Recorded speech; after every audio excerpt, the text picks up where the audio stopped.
Okay, good evening, Mr. Chairman, dear ladies and gentlemen.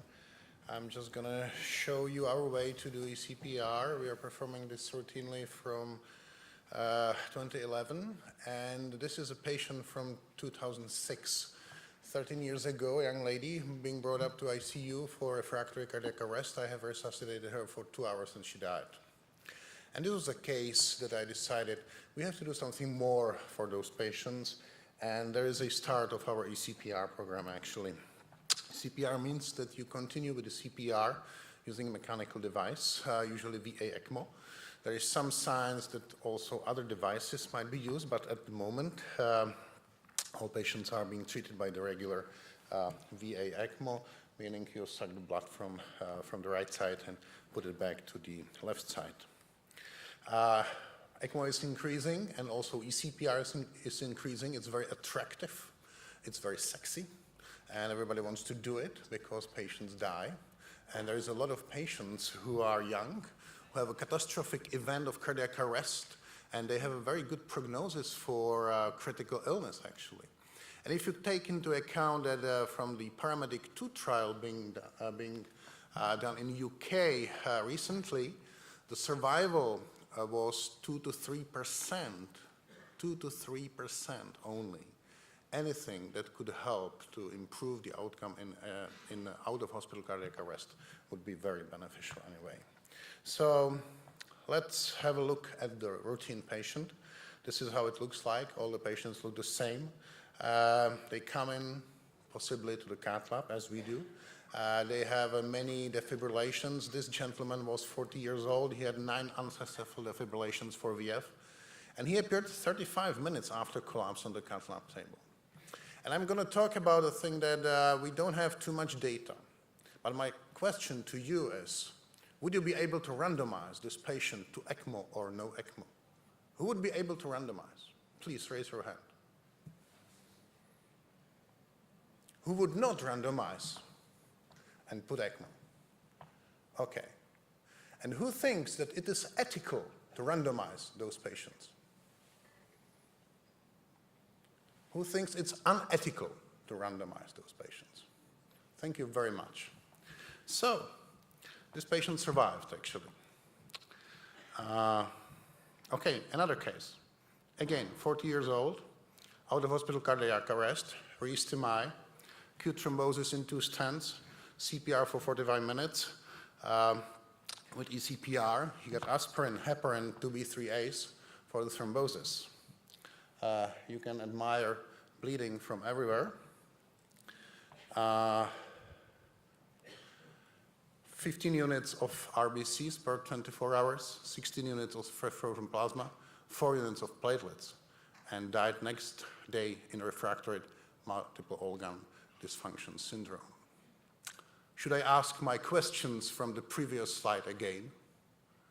Do you still think it's unethical to randomize those patients? Because the majority of those patients will end up like this one. They will die from refractory multiple organ failure or brain death.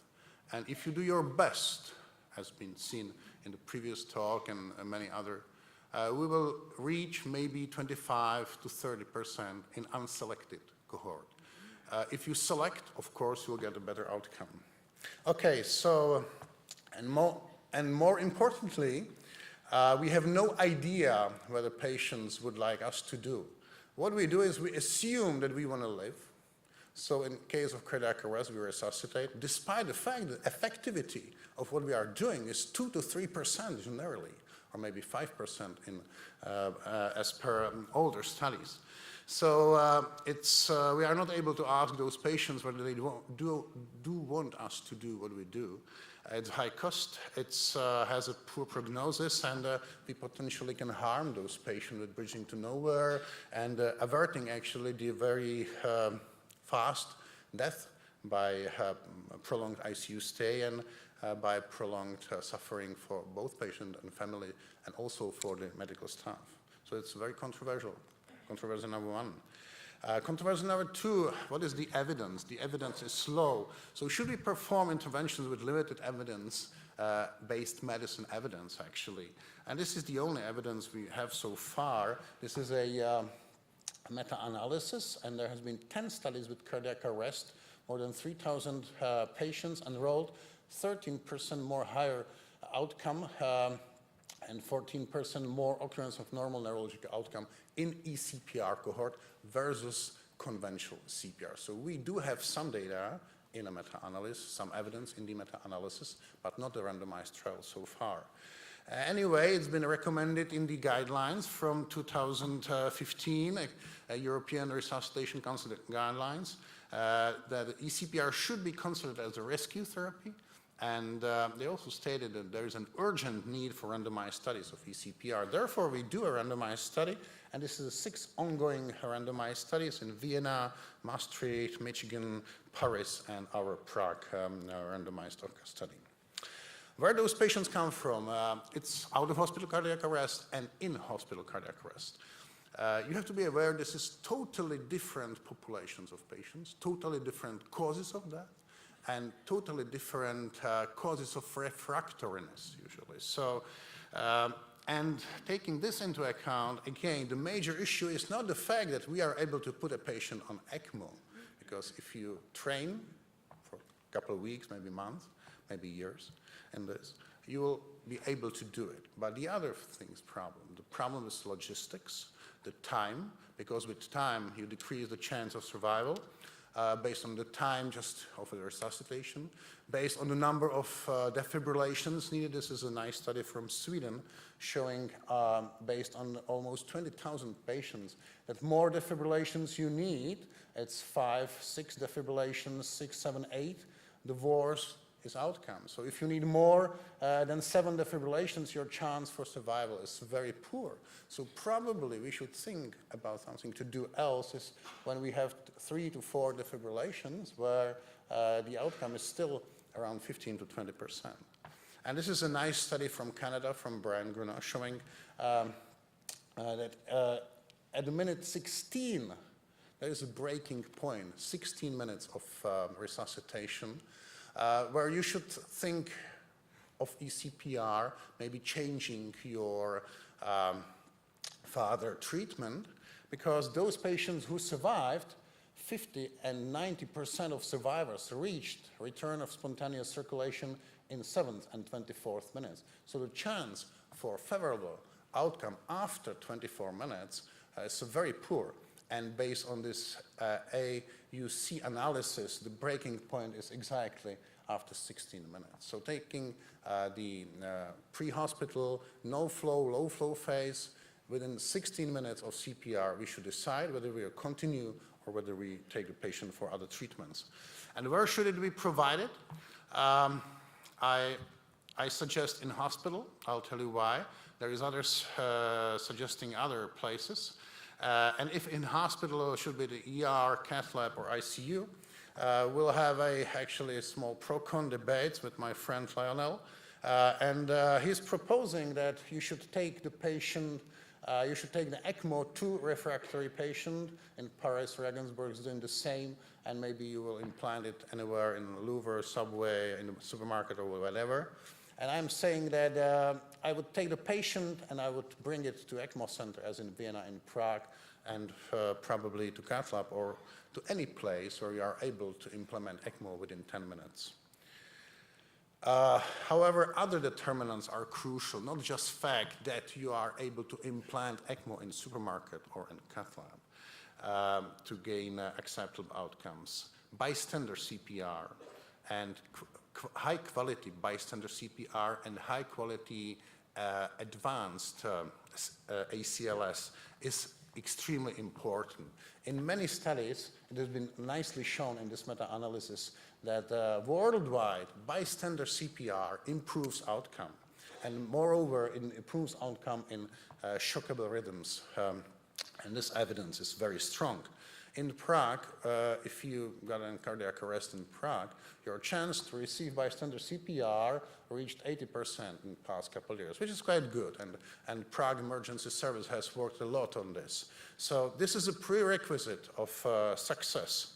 The other prerequisite is the organization and coverage of the area where you are performing ECPR. This is a Prague map, and the blue pins are The paramedic stations and the circuit pins are stations where the rapid response vehicle is with a physician on board. We do have one dispatch center for the whole area, and we cover 1.25 million people by the rendezvous system. The other thing which we developed and we cooperate on is early alert system by automatic SMS reports, which is receiving usually by myself or by the cardiac coordinator.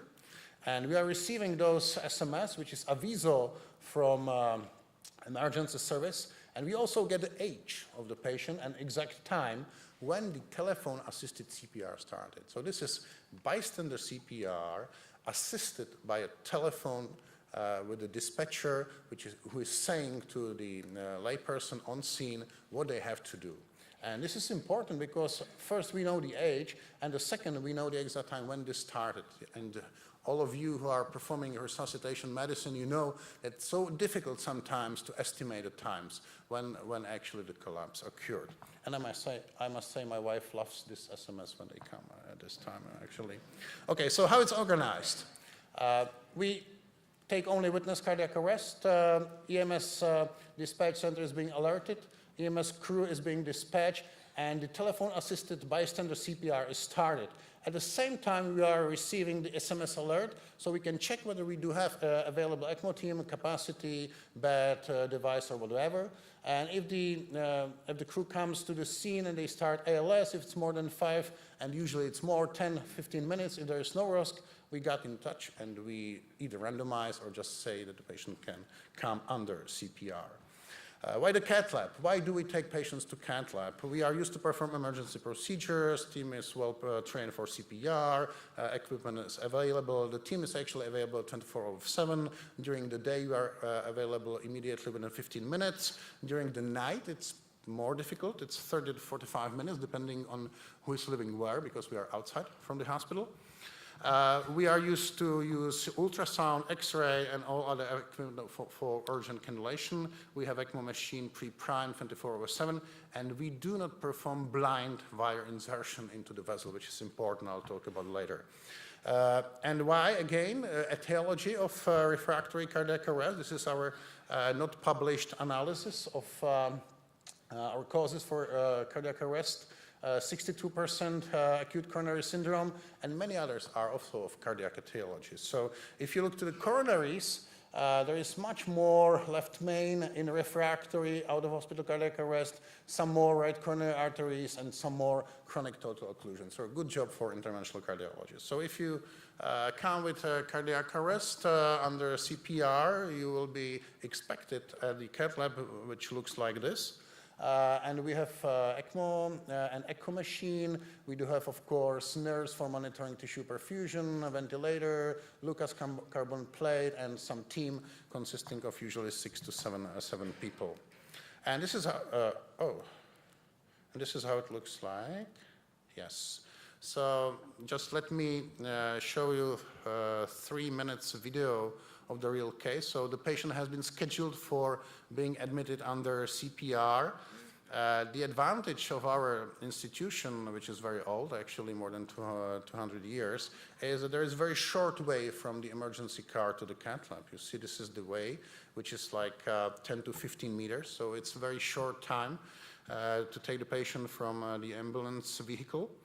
And actually, this is the time I use for decision whether we put a patient on ECMO or not, because I just instruct our perfusionists to fill the machine with cold solution or not to fill if we deem that the patient is futile. And then we perform the cannulation under ongoing CPR. The intensivists assess the patients, takes care for airways. We monitor brain perfusion. You see in this particular patient, the brain perfusion was very low based on nurse. Nurse is very controversial, but it's still some information you can have. No change during the CPR. However, you see the mechanical CPR is very effective. This is the ICU nurse, and this is one of our perfusionists. You can see it's nice to work with them, actually. However, majority are males. Anyway, she prepared the extracorporeal circuit full of cold reperfusate, and the vessels have been secured, arterial line in the right groin, venous line in the left groin. If possible, we are trying to put cannulas in different groins. It's advantageous from several reasons we can discuss later. And the circuit is being attached. This video always looks very long, but this cannulation actually lasted 8 minutes. So it's not so bad in the overall time. And our average time is below 10 minutes after the patient is being brought to cath lab, not being put on cath lab actually, and start of cannulation. This is important because different studies report different time frames. Now the patient is on the ECMO within a couple seconds, and the extracorporeal circuit is on site, 4.3 liters, and we go ahead with the diagnostics. We always check the position of our sheets in the vessels. So this is a shot into the vein, and this is a shot into the artery under CPR to be 100% sure first that you are in the proper vessel. Sometimes it's easy to put 2 sheets or 2 sticks into the vein or into the artery, and also to choose the cannula for cannulation. And then we go ahead with the coronary angiography. In this male, it was proximal LAD as a typical cause of refractory cardiac arrest. What are the logistic challenges? Mainly the time. As you know, we are running a randomized trial, and in the publication, we had a proposed time outline, and I can show you the real time outline after 95 enrolled patients. So this is real time data. The telephone-assisted layperson BLS started at minute 4 after the collapse. First crew on scene is after 8 minutes. ACLS with physician after 9 minutes. And the patients are being randomized on average after 23 minutes from collapse. So the decision time is 20 to 25 minutes in our patients. And then in the hyperinvasive arm, meaning the ECMO, the ECPR arm, when the patients are being put on mechanical CPR and brought up to hospital, it takes again 20 to 25 minutes, and we are receiving our patients after 49 minutes. We are doing our best on logistics. We are not able to get under those numbers, under 49 minutes in out-of-hospital cardiac arrest, and on an average somewhere around 10 minutes, so the ECMO is being launched after 60.5 minutes. What are the challenges? Team availability 24/7. Because off-hours ECPR has worse outcomes, we do have only 2 ECPR beds available, so we have to count with patients. We had 2 years of learning curve. EMS crews perform sometimes CPR too long before they realize to call, and if we call them, they say us, we have too much to work, just call later, and this is bad, because if we call later, the patient's lost. Time to decision is very short, and we do have currently 3 persons available to do this. And because this is a pro-con debate, I just want to comment on what you're going to hear after myself. Lionel will show you his approach with a period 2, where the patients are being implanted on scene, and you see that the time when they are implanted is exactly the same as we do, despite the fact that the team is reaching the patient on scene after 60 minutes. Moreover, I would like to say that our patients are randomized. They are not selected. They are selected but just by the fact that they fulfill inclusion and exclusion criteria by the protocol. And we are covering at the moment 10% of Prague out-of-hospital cardiac arrests being considered for enrolling into the study, 10%. Based on previous studies showing which patients are suitable for ECPR track, it's somewhere between 5 and 6% usually. So we are somewhere around those 6 to 10%. If you look at the data for period 1 and period 2, there has been 156 patients included in this analysis, and the outcome was perfect, survival of 30% somewhere. However, if you look to Paris, there has been 15,680 cases of out-of-hospital carries at that time. So it covers less than 1%. So Anyway, this is maybe the way to go, but the patients are highly selected, and this approach cannot be adopted to other populations. Let me conclude. We do believe that not ECLS alone, but just the comprehensive approach and organization and logistics, including ECLS, may have an impact on logistics for out-of-hospital cardiac arrest patients. We do have a technology. We still need to define proper patients and optimize this logistics. Randomized studies are absolutely necessary in this. And let me conclude, to be a little pessimistic, that everything else is just an emotional bias. Thank you.